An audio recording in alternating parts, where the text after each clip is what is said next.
Terima kasih. Kembali kita akan lanjutkan topik bahasan kita selanjutnya, biaya overhead pabrik tarif tunggal. Namun sebelumnya kita akan bahas dulu apa definisi biaya overhead pabrik. Di pertemuan kita yang kedua, sebelum UTS, biaya produksi kita kenal di perusahaan pemanufakturan, ada bahan baku, biaya tenaga kerja langsung, dan biaya overhead pabrik atau BOP. Nah, biaya overhead pabrik ini adalah biaya produksi selain biaya bahan baku dan biaya tenaga kerja langsung. Mudahnya definisinya seperti itu, gitu ya.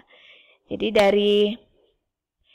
dari komponen tersebut, gitu ya, dari komponen yang masuk BOP, kita bisa menjelaskan atau mengidentifikasikan bahwa ternyata biaya overhead pabrik ini seperti keranjang sampah, yang mana semua biaya selain biaya bahan baku dan biaya tenaga kerja langsung ini masuk dalam biaya overhead pabrik.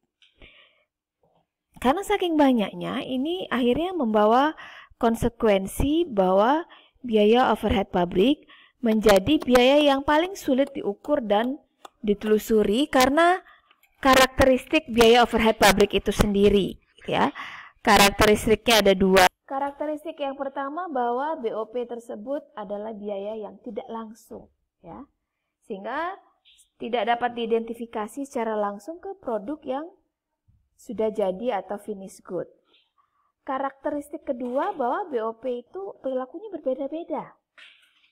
Kalau BBB perilakunya pasti variabel, BTKL variabel, sementara BOP perilakunya bisa variabel, bisa tetap, bisa juga semi variabel. Sehingga hal ini dua karakteristik ini yang membuat BOP ini paling sulit diukur dan ditelusuri. Sehingga muncullah beberapa metode untuk membebankan BOP, gitu ya.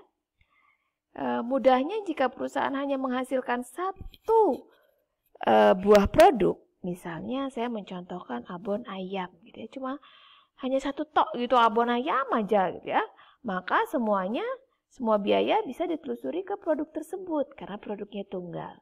Namun jika perusahaan menghasilkan lebih dari satu produk, misalnya produk selain abon ayam, abon sapi, ada dendeng, ada sosis, ada nugget, gitu ya. Nah, pasti ini lebih susah menelusurinya. Sehingga kalau bisa dianalogikan seperti di rumah tangga, misalnya ada di antara kalian yang anak tunggal begitu, maka ya pasti semua penghasilan orang tuanya misalnya untuk pendidikan, gitu ya, uang saku, semua untuk si anak tunggal ini semua-muanya, gitu ya. Orang tuanya bawa makanan dari luar, pulang ke rumah, pulang kerja, ya udah dibagi sendiri saja, gitu ya. Namun berbeda jika saudara 5 orang, gitu ya. Mulai dari biaya pendidikan pasti ketika kakaknya sudah lebih banyak pengeluaran karena udah SMA atau kuliah di luar kota, gitu ya. Pasti lebih membutuhkan banyak dana dibandingkan ada yang masih SD. Ya sudah ya nak, kamu masih SD, lebih hemat-hemat, kakak ini banyak pengeluaran, gitu ya. Nah, harus dibagi, gitu ya, 5 bersaudara, bahwa chat time, gitu misalnya, orang tuanya dari luar bawa chat time 2, dibagi berlima, gitu ya. Bagaimana membaginya agar adil? Bisa nggak adil, gitu ya. Nah, di biaya overhead pabrik ini bagaimana pembagian BOP ini juga adil, gitu ya, teliti, akurat, begitu, sehingga pembebanannya tepat, ya. Nah, itu analoginya. Oke, jika kalian ingat contoh biaya overhead pabrik, gitu ya, dia bisa bahan penolong atau bahan baku tidak langsung, ya, yang jumlahnya sedikit, bahan yang jumlahnya sedikit saat proses produksi, gitu ya, bukan bahan utama, dan tenaga kerja tidak langsung, gitu, misalnya mandor, gitu ya, manajer pabrik, gitu ya, dan ada biaya bahan biaya-biaya lainnya gitu ya, seperti biaya listrik gitu ya, kemudian biaya depresiasi mesin dan gedung pabrik, biaya asuransi pabrik gitu ya, biaya maintenance gitu ya, sehingga ya semoga masih ingat itu contoh-contohnya. Lalu berikutnya apa sih manfaat menghitung tarif BOP ini gitu ya. Nah, tadi ya sulit untuk mengalokasikan BOP yang sesungguhnya ke tiap-tiap jenis pesanan gitu, apalagi jika manfaatnya lebih dari satu periode gitu ya. Nanti akan dicontohkan. Manfaat yang pertama adalah sebagai alat pembebanan BOP pada produk sehingga bisa lebih teliti, adil dan cepat ya. Nah, kenapa gitu ya? BOP sesungguhnya ini baru diketahui jumlahnya pada akhir periode. Sehingga sulit mengalokasikannya kepada produk di setiap periodenya gitu ya.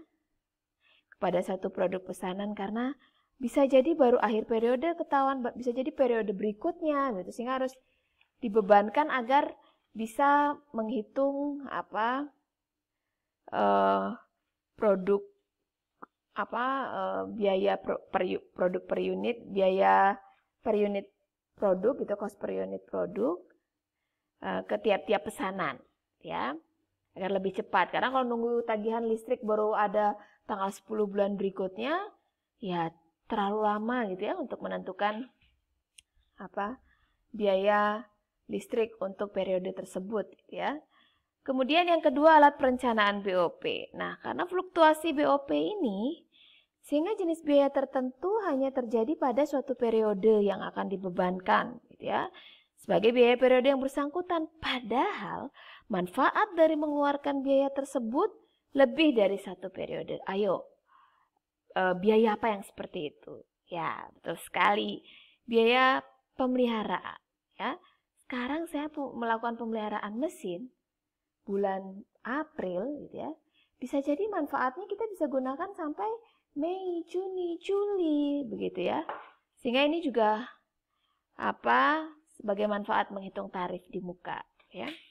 Yang ketiga, alat pengambilan keputusan ya. Sulit untuk menelusuri BOP kepada pesanan atau produk tertentu sehingga dalam perusahaan dalam menghitung harga pokok produksi gitu, manajemen memerlukan informasi harga pokok produksi per satuan unit saat pesanan selesai dikerjakan misalnya dalam job order costing ya. Nah, sehingga kalau job order costing mencetak kartu undangan begitu, sehingga berapa biaya listriknya ya harus ditarif gitu ya. Nyetak kartu undangannya berapa, per jam butuh berapa, mesin yang jalan berapa gitu ya. Kalau ada tarifnya pasti mudah menentukan harga ya. Menentukan biaya per unit dulu baru ketemu nanti mau dijual berapa gitu ya. Yang keempat adalah alat pengendalian BOP ya. Alat untuk mengendalikan BOP ini nanti akan lebih detail dibahas di biaya standar untuk BOP di pertemuan terakhir untuk menghitung biaya standar ya. Nah, inilah manfaat tarif BOP yang ditentukan di muka gitu. Kenapa harus ditarif gitu ya. Jadi dapat saya simpulkan bahwa karena karakteristik BOP tersebut yang sifatnya tidak langsung gitu sehingga sulit untuk diidentifikasi dan karakteristiknya bisa variabel dan semi variabel gitu ya. Sehingga saking banyaknya jenis-jenis BOP ini biasanya perusahaan kesulitan untuk membebankannya ke tiap-tiap produk yang dihasilkan. Oke, sekian video bagian pertama ini. Untuk video bagian kedua, saya lanjutkan di video berikutnya. Jika ada pertanyaan, silakan ditulis di kolom komentar atau di forum chat situs kuliah. Terima kasih.